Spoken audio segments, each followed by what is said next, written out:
just the one live Premier League game on Sunday. Kicks off at 4 o'clock at the Amex. It's a match that would have been a championship title battle last season. It's Brighton versus Newcastle. Both teams are now up in the promised land, made slightly differing starts. The Magpies have got off to the better start.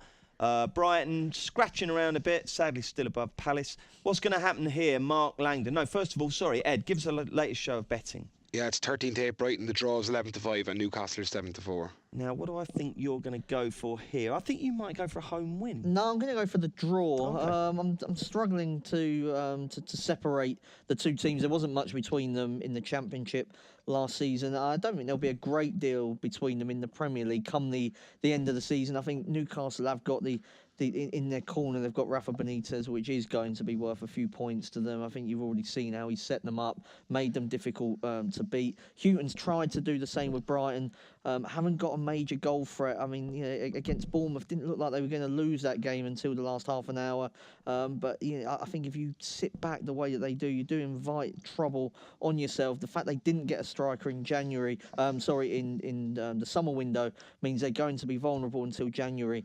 That they thought they had Vincent Janssen, he turned them down right at the last minute and went to Fenerbahce instead. So they are lacking goals, and I think Newcastle, as we saw against Swansea in their last away game, will just keep it really tight. And if they can get something, then they will. But it's all about clean sheets for them. I think it's going to be a low-scoring game, and that brings the draw into play. James? Yeah, along the same lines, the 8-11 one or both teams not to score in this one looks the bet for me. I mean, they didn't really tear it up in the Championship last season. They both had pretty underwhelming transfer windows in the summer in terms of getting in attacking players. Mark mentioned Brighton struggled to find a striker, and I don't think Rafa was entirely satisfied with his business either. So I think it could be low scoring, tight game.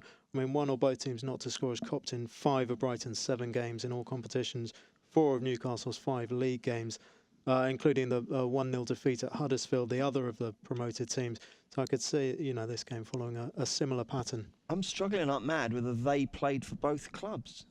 Will come back to me. Yeah. Okay. Ed, what's going to happen when Brighton and Newcastle do battle on Sunday? Yeah, so Brighton went off about 6-4 for this fixture in February in the Championship. I mean, there's only a small price difference there between 6-4 and 13-8, but it probably represents Newcastle's good start to the season and Brighton's less. So I just think in Newcastle, in Lascelles at the back, he's quality centre half. I think that lad, and he's also represents a goal scoring threat.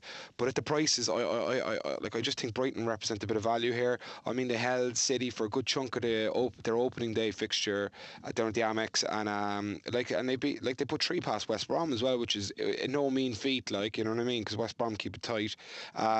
So yeah, I'd go with Brighton at 13-8, and I'd also maybe dabble with Tomer Hemed up top on his own 11-2 if he does start on his up top on his own. But yeah, he looks a bit of value there too. What price is 0-0, Ed?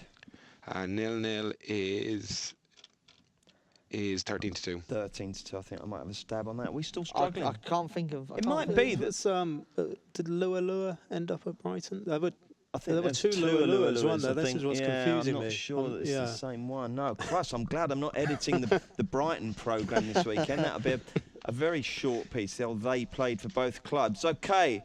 Monday at 8 o'clock, we got Monday Night Football, which is always good news. And it's Arsenal versus West Bromwich Albion, which is going to be an unmissable contest, I'd say that. It'll be really, really good one. Arsenal going to be short. How short are they, Ed? Yeah, they're 3-10. The draw is 92, and West Brom are 8-1. Oh, 3-10. I haven't looked at any prices this weekend, but that sounds really short. Oh no, is that for you, Mark? No. I mean, I wouldn't be steaming into the 3-10. I mean, what price is Lacazette first goal, Ed? It's about 3-1. Yeah, I mean, I think that may be the way to go in this one. He's looked really sharp when he's been selected. I mean, I don't know what he was doing on the bench at Anfield, but I mean, he scored very early on in his debut appearance, didn't he, against Leicester?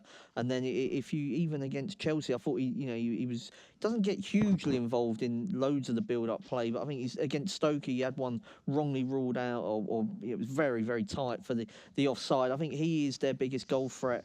She's been a good buy. Yeah, I mean, obviously not cheap. Was he 50 odd million? But I mean, you don't get that much for 50 million these days. So, no, he's going to score his fair amount in the Premier League, and I think pace is something that West Brom don't deal with particularly well at centre half. They don't offer that much up front. I think if you want to back Arsenal, maybe the win to nil is still the way to go. Not one I usually get involved in with Arsenal, but West Brom are so limited in their attack. It's it's really only set pieces that they offer any kind of threat. I spoke to somebody who went to the game against West Ham last week, and I mean he said they were awful. So I don't expect too much from West Brom.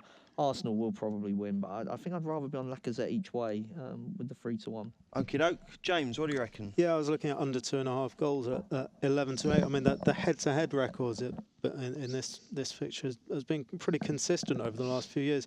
4 of the last 5 at Arsenal. Arsenal have won 1-0 or 2-0, and then obviously they go away and get bullied at the Hawthorns and seem surprised that West Brom are quite good at set pieces. But yeah, at home they're a bit more solid. I mean, since the shambles at Anfield, they kept clean sheets against Bournemouth, against Chelsea, kind of much improved performance, and then in the League Cup against Doncaster, and only conceded that one kind of slightly freakish 40-yarder against Cologne. So yeah, you can see a kind of narrow Arsenal win, but I mean, West Brom are set up to frustrate, and I'm sure they will do for long periods. But Arsenal with Lacazette and with Sanchez, if Wenger deigns to pick him as well, they have that extra quality up front. Ed, what's your verdict? Yeah, I agree entirely with James there. Like, I have under 2.5 goals here as well. Like, I just think it looks a cracking bet. Like, like under 2.5 goals has occurred in 4 or the 5 West Brom games this season already, and as James said, in previous seasons they've held their own at the Emirates, and like that's all Tony Pulis will target. So, but like if you do fancy Arsenal as well, we have Arsenal to win in under 4.5 goals there at 8-13, which gives you a bit of extra juice in the price from the 3-10. So like I don't see them smashing them at all. Like, you know what I mean? I'd tip Man United and under 3.5 against Everton on Sunday. That's not really.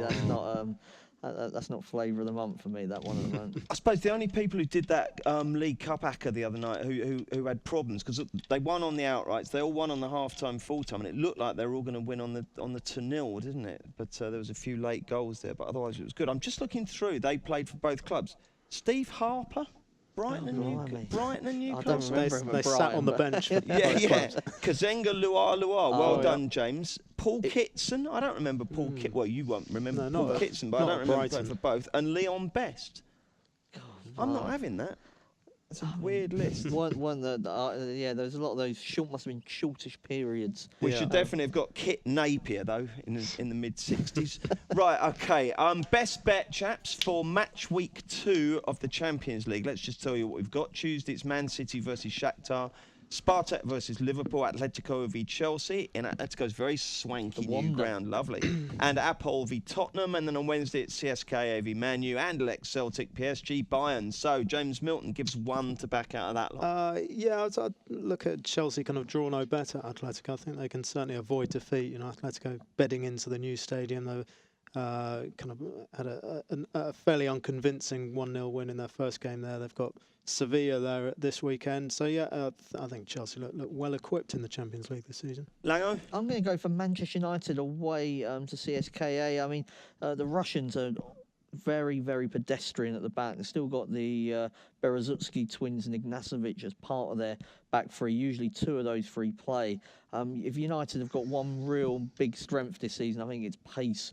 On the counter-attack particularly. I was a bit surprised actually. I think they're around about 8-11. I mean, they were awful last year, CSKA, in the Champions League. I saw them twice against Tottenham, and if they play like that, then United shouldn't have too many problems. I'm glad you call them CSKA. What's that silly Suska. Suska. That's a load of bollocks, that. I can't have that. Ed, what do you like? Yeah, I'm going to go with Besiktas at like 11-5 at home to Leipzig. Leipzig seem to be very highly rated by the syndicates, but I don't know, as in they went off what I thought was a really short price at home to Monaco in the first round. And yeah, I was thinking 11-5 11-5. Turkey's never an easy place to go. Besiktas are doing quite well in the Turkish Super League at the minute. They're second. They have a striker Palace went for actually called Cenk Tosun, who's banging them in. So yeah, like I just think the 11-5 looks value there definitely to me. Yeah, we were reading that he says he might not rule out a move to Palace. He scored a cracker, didn't he? Albeit the goal he probably shouldn't have got beat at his near peg. Ed, what's the weekend hold for you? Going to watch any football? I'm actually going to London this weekend over to a gig in Ali Pali, and I might be going to Fulham Middlesbrough on the Saturday as well. That'll be good. Which band are you going to see at Ali Pali? LCD Sound System. Nope. Okay. James, what are you doing? Going to a string quartet or? No, my brother's leaving to become a ski instructor in Japan, so I'm having a send-off for him. I'll tell you, the Miltons, they don't all work down the local pit. They've got the most exotic lifestyle. He's going to become a ski instructor in Japan. Yeah, so I'm having a send-off for him on Saturday, yeah. It's all downhill from here. And Mark, are you doing a scouting report? I'm doing a scouting report, yeah, but it's an off-tube. It is off-tube, yeah. James already mentioned it. Atletico are playing Sevilla, and because Atletico have got Chelsea going to do them, so Chelsea fans will be able to tune in or to read that preview on racingpost.com on Sunday morning, and sort of full-on scouting report. Last time we did the European team, I said Dortmund wouldn't beat Tottenham, and I said that Spurs were the value actually in that game. So yeah, all good. You'll still be claiming as if you have gone over to Spain, though, won't you? We know what you're like. No, yeah. Well, with the way Ryanair are sorting their flights out at the moment, you'd have to leave now, wouldn't you? Okay, chaps, thank you very much indeed. We're back next Thursday for another Postcast. Don't forget, we've got the Racing Postcast tomorrow, so do join us for that. Check out Paddy Power's new and exclusive Cash Card Plus, available to use online, at ATMs, or even down the local. Paddy Power, you beauty!